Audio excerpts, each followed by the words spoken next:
So a long time no video. That seems to be a pattern of mine.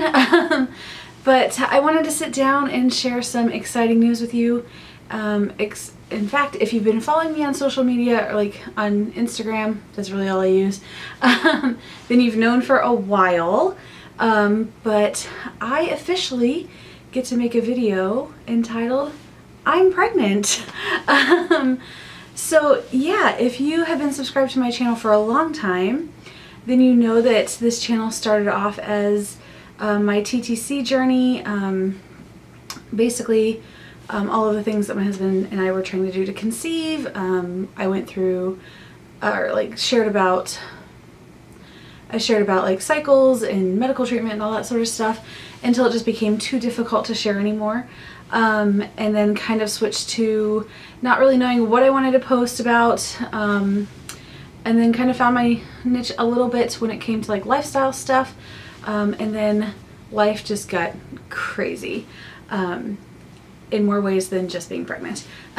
So anyways, actually I think my last video was in December of 2019.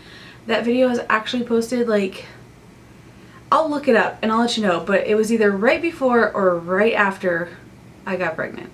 So now you're thinking, wow, Jackie, it's August, which means yes, I am 34 weeks pregnant. I have been wanting to sit down this whole pregnancy and just share it with you guys. However, I haven't because early on I was still working. I was very nauseous, morning sickness was not really letting me do much. Not to mention just the sheer exhaustion of early pregnancy. And we also had a few complications early on that just made it really, really scary to share, so I didn't. And then I just kept pushing it off and pushing it off and pushing it off. And then we ran into some other complications, and so it's just really sitting down and making and like filming a video was really tough. And so yeah, but I'm here now sharing the last few weeks of pregnancy with you guys.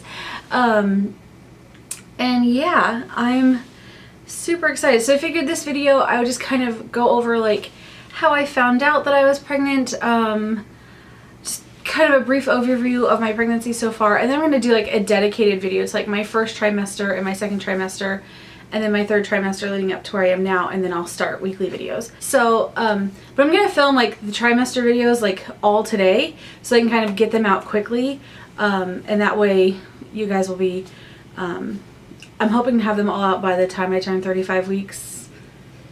I'm gonna try. So we might be like a week or so behind. But anyways, so let's just talk about like how I found out that I was pregnant, and a few things. I should probably discuss too a few things that we did not necessarily differently to get pregnant, but just things that had changed in our lives that we think led to our pregnancy. So those first, in 2019, January 2019, I had finally found the motivation to be fed up with being overweight and letting my PCOS control my life in pretty much everything that I did. As far as like eating, exercising, TTC, all that sort of stuff. And no, wait, let me rewind this back a little bit further. So in 2017, I had decided enough is enough with this PCOS stuff. I wanted to sit down with my OBGYN and talk about, even though he was amazing and like helping through all of that stuff, talk about seeing a reproductive endocrinologist and getting the PCOS under control so that we could, you know, get pregnant. And he said he was very supportive in that. Which was great. I absolutely loved that doctor. I'm so sad that he's not my doctor anymore. Yeah, so we did that. But before I could see the RE, he wanted me to do a few things. The RE that he wanted to refer me to is an amazing one. She's just, I love her dearly. She did have some requirements as far as like weight and health goals go, in order to be referred to her because she sees a lot of patients. That was a little bit like really? Like, there are people, you know, who, like, of all weights that get pregnant and, you know, have PCOS and go and see specialists and get pregnant. And but so I understood that. And then he also wanted to check out a couple of other things.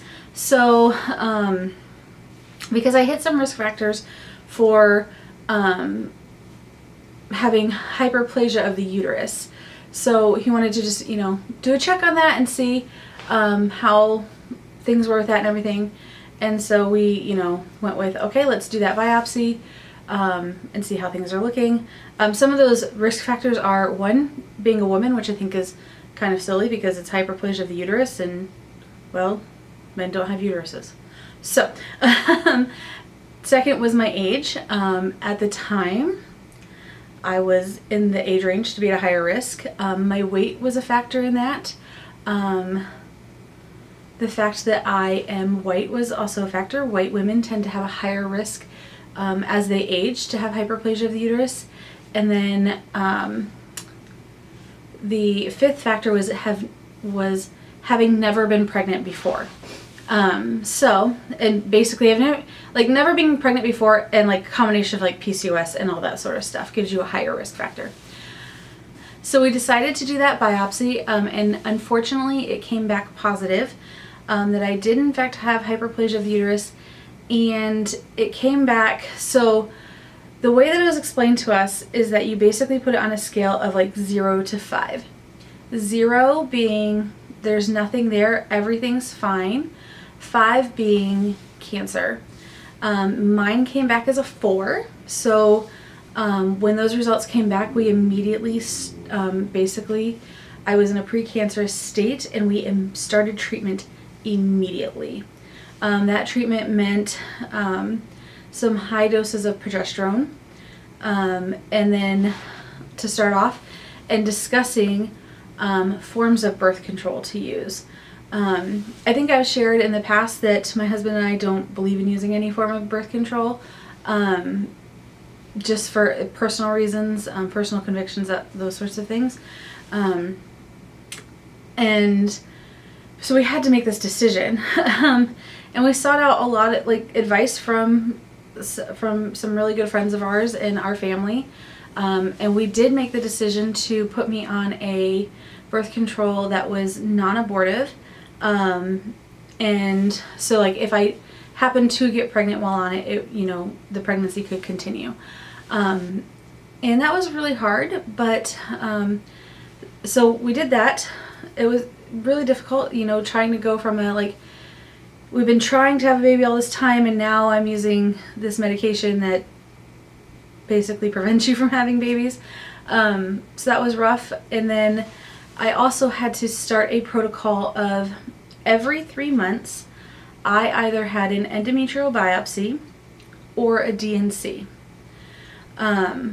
So like if it, like, so January would be like the biopsy, and then April would be a DNC, and then May, June, July would be another biopsy, and so on. So that was rough, because I mean, doing a DNC, they put me under general anesthesia every time, so every 6 months I was having surgery.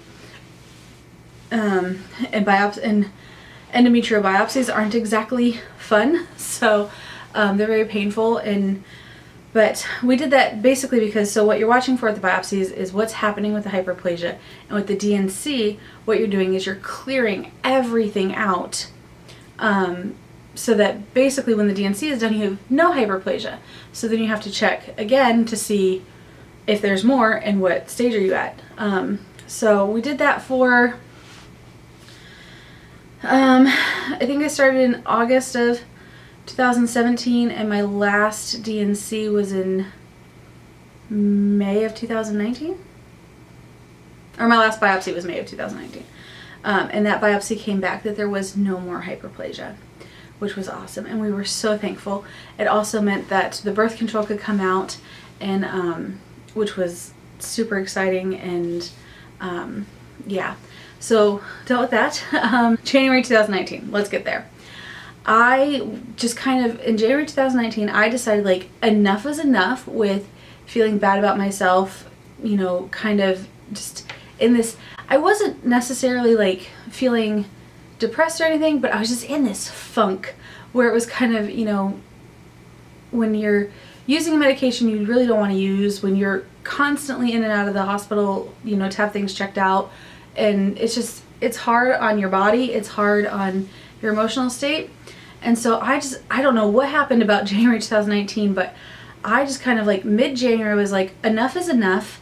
I want to be happy and joyful again. I want to, you know, spend, you know, that quality time with my friends, my family, my husband, you know, all of those people. And I just want to be different. And so I like dove headfirst into eating cleaner. I started basically a paleo lifestyle. It's paleo, like I eat paleo-ish. I'm still eating that way. It's basically protein, fruits and vegetables, and like clean protein, fruits and vegetables. That's it. I started eating that way, and I started losing weight. And when I realized that I was doing it, I started working out and like getting healthy, and I was feeling so much better, and it was amazing. And at some point I started an Instagram account just on like my weight loss journey with that, and I will link it below. I have not posted on that Instagram since I announced the pregnancy, because weight loss is not a goal of mine. Healthy pregnancy is a goal of mine, and looking back I should have been sharing about that, but anyways, so between January and August of 2019 I lost over 60 pounds, which was like crazy. And I lost it in a healthy manner. It was, I mean, it seems fast, but it really was slow going at that point. And I mean, it was just, I felt amazing. I was working out 6 days a week. I was like starting to learn how to run so that I could run a 10K with my husband.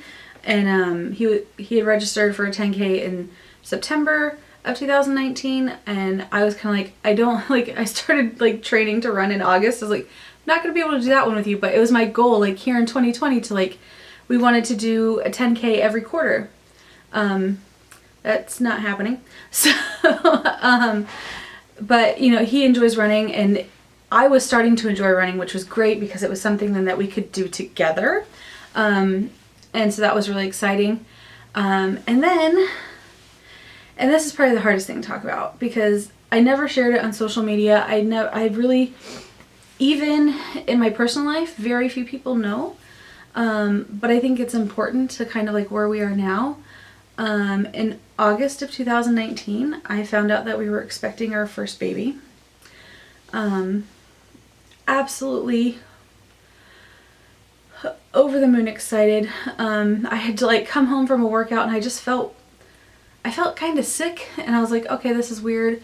I knew my cycle was due because in March of 2019, my cycles came back like 30 days, like clockwork.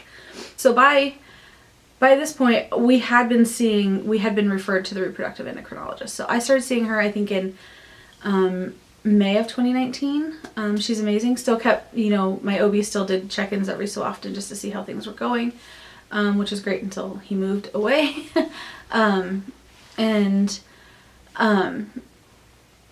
So called her and they're like, can you come in now for blood work? And I said, yes, I can.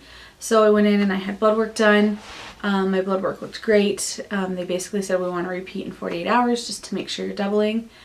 My repeat blood work, my numbers went up, but I didn't double. And so like, okay, let's do this again in 48 hours. Maybe it's just a little early. And then 48 hours later, my blood work actually dropped quite a bit. So we knew at that point that we were losing our baby. And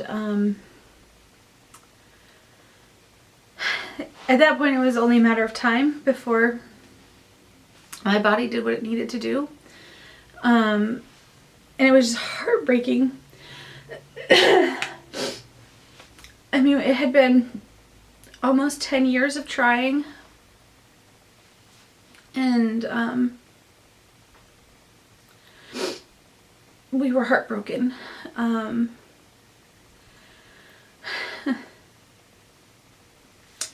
I mean, if you know us in real life, you know that we are believers in Jesus.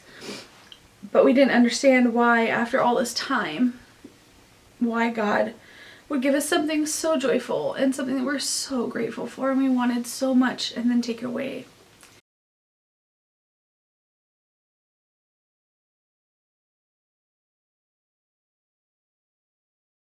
We got through, you know, that miscarriage with the few people who knew early on that we were pregnant and knew about the miscarriage, and, you know, their support, the family members who knew their, you know, as well as their support, and our faith. Like, I don't think I've ever clung so hard to my faith than when we were going through that. And early on, after like the miscarriage, I really thought that I was doing well. It wasn't until like maybe like a month later that it hit me really hard. And that was, you know, a very dear friend of mine gave me some amazing advice about clinging to my faith and how to cling to my faith in, you know, a way to glean wisdom from scripture and like spending time in prayer, talking with God, and just, and knowing that cliche of like God doesn't give us anything that we can't handle with him, like, is so true. And I really have rested in the fact that because of my, you know, because I'm a Christian, one day I will hold that child. I just will not hold that child here on earth. And that's okay. Like, I'm okay with that now. We did name our child. I'm not going to share the name just because it's just special and important to us. There are people who know, but it's just, yeah, I don't know. I just don't... It's one of those things like where like right now all of a sudden I'm thinking like I'm putting this very vulnerable story out on the internet, and like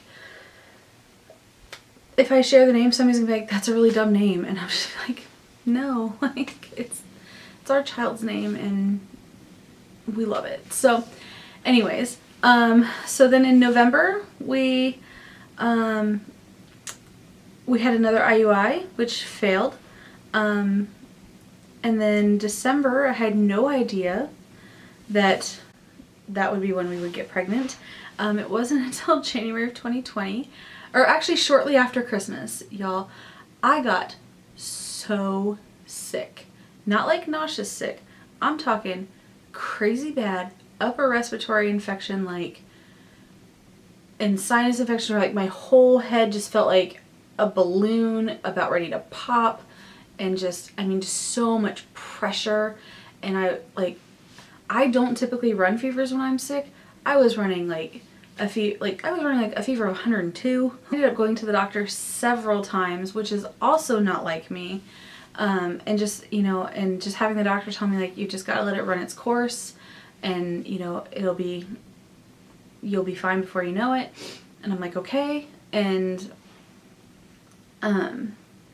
so then finally, I think like 2 weeks into being sick, I went to the doctor's office and I was just like, what can I take? And like, you guys know me, like I am big on, you know, having natural holistic care, but I also still believe in modern medicine and that it has a place when it needs to be used. And this is one of those times where I needed modern medicine. You know, all through being sick was using essential oils and all those sorts of things. And not one to say that essential oils are a cure-all for things. They are something that helps support our body to do what it needs to do.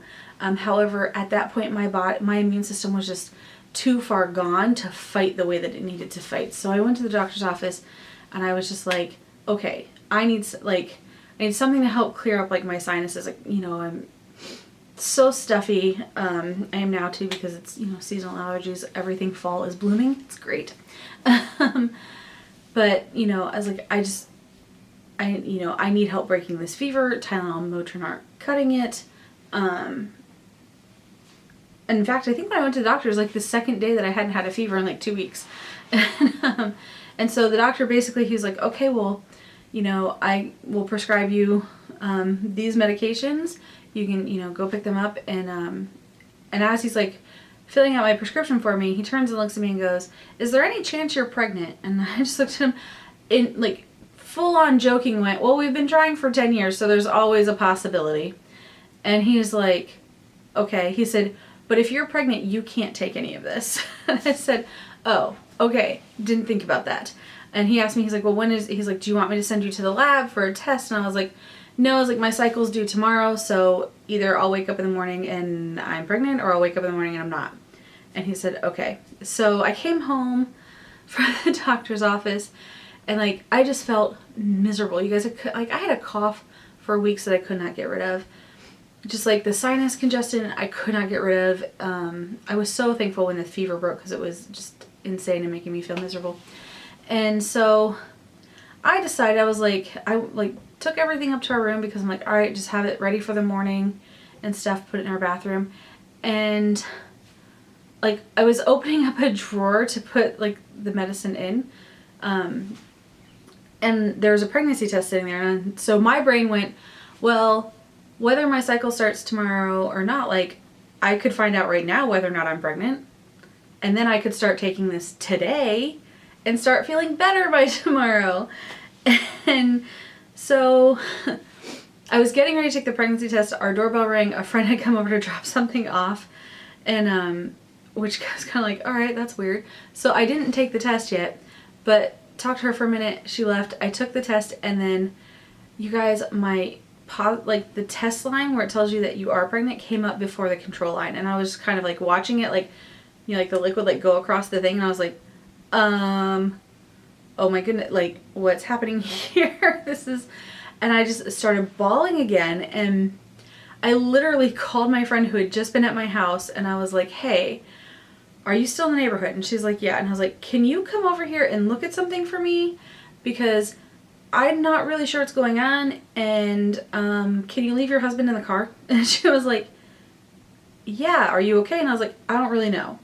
Because I didn't want to tell Joshua, like, that I was pregnant again, and like go, like, without like knowing for sure. Because like, I've never ever seen a test where like the test line comes up before the control line.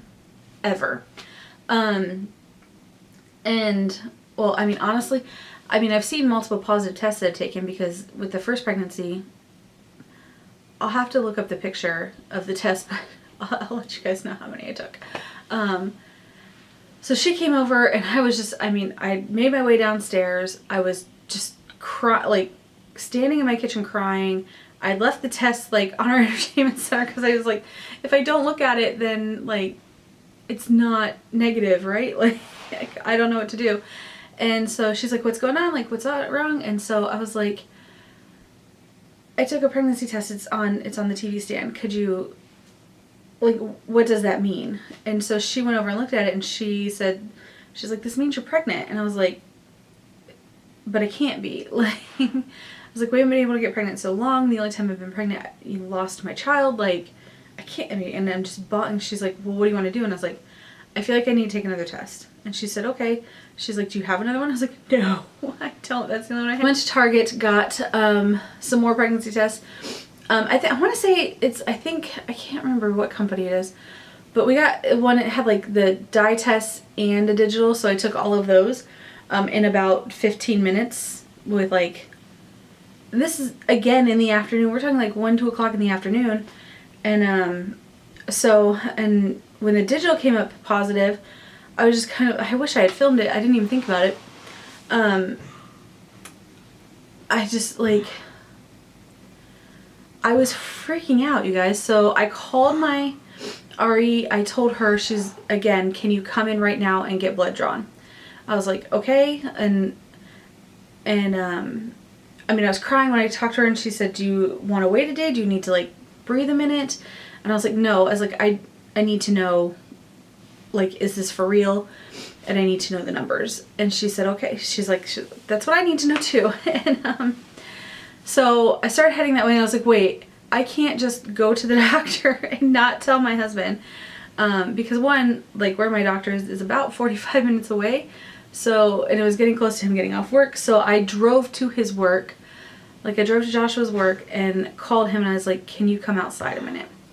And you guys, I did take pictures of like telling Joshua and then realized that we're standing outside of the building with the name of the company that he works for on the outside. So unfortunately, I can't share them on social media at all. But he was excited yet cautious, kind of like me. And so I went to, and he was like, so what are you gonna, so now what? And I said, well, I've got to go to the doctor's office and get a blood draw and everything. And he said, okay. And he's like, so do we have to do the same thing we did last time? I said, I think so. And he's like, okay. He's like, will you go get your blood drawn? He's like, and then I'll meet you at home. And I said, okay. So I went, my friend actually went with me down to the doctor's office and, got my blood drawn, got my results back the next day because I got it like right, I had the blood draw like right at the end of their working day. And you guys, so the first time I was pregnant, my initial blood draw was like 47. Or no, it was 39. Anything over 25 is considered pregnant. So it's 39. They figured, okay, we just caught it early. But it was 2 days before my missed period. This one was 1 day before my missed period. And with this pregnancy, my first initial blood draw was 247. When the nurse called me with that number, I asked her 5 or 6 times, like, are you sure that's my file? You have the correct one? Like, gave her like my full name, my birthday, like, you have the correct thing, like my insurance number, like, or yeah, my insurance number stuff. And she's like, yeah, she's like, this is you. And I was like, okay. And she's like, why don't you come back in 48 hours? And I came back in 48 hours and my HCG levels in my blood had almost tripled. And I was like, oh my goodness. I think this is for real. And yeah. And now here I am, 34 weeks later-ish, because I think I was 4 weeks when I found out. So 30 weeks later. I'm very pregnant, and yeah, I would like, I'm gonna put like pictures and stuff in my other videos, but I just kind of want to go over like things that we were doing, how I found out. I hadn't really planned to talk about miscarriage, so I might edit that out. We'll see. But yeah, you guys, it's insane. I cannot believe that this is like, we're pregnant. Like, in October, we will have been married 11 years, and we had been trying since day one. So we tried for 10 years and 2 months. And now, all throughout my pregnancy, we've been referring to this little one as Jelly Bean. This Jelly Bean has been growing for the past 34 weeks, and I just cannot, I'm still in shock. Just absolutely in shock that God has provided us with this sweet, sweet little one to love. I guess I can go ahead and share. We are having a boy. I'm super excited about that. I really didn't care either way. Either did my husband. We were just like, it's a baby. But his little boy, I'm due in September. So in like 6 weeks from filming. And yeah, so I'm gonna end this one here because it's so long. I've got a lot of probably just, you know, gibberish to edit out and stuff, but you guys know how I am when I sit down and just chat with you guys, and I love just sharing everything that's going on. If you are not following me on Instagram, you should be. You can basically like scroll back through my Instagram right now and see this pregnancy from the announcement start to up until now. And yeah, so it's quite the exciting thing. We're super excited about it. We cannot believe what a blessing this has been. And I am looking forward to sitting down and filming some more and sharing with you guys like my first and second and third trimester, and then doing some weekly videos. And yeah, like my hospital bags are already packed and I'm just now sitting down telling you that I'm pregnant. So yeah, and sharing like just other things too. Like right now I'm sitting in his nursery And so I can't wait to share that with you. I cannot wait until he's here and I can share him and his name with you guys. And yeah, I'm so excited.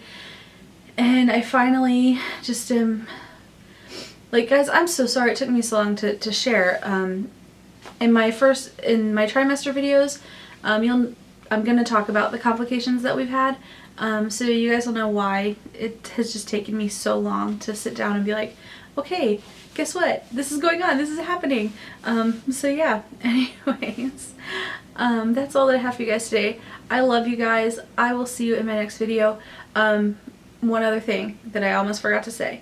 So I'm going to put a comment down in the comment section. And if you guys have like questions about like our TTC journey leading up to this pregnancy, questions about the things that, you know, or lifestyle changes that we made and that contributed to us getting pregnant, please ask them. And if I have enough questions, I'll do a Q&A video on them. If I only have a couple questions, then I'll just respond in the comments. But yeah, so I'll leave a comment that's like, you know, hey, ask your questions here so that I can kind of keep them all together. But yeah, so super exciting. I'm also gonna do that same comment on my trimester videos too. It's a good thing that I've kept a journal because pregnancy brain's a real thing. So anyways, I love you guys. I will see you in my next video and we will talk about this jelly bean some more. All right, bye guys.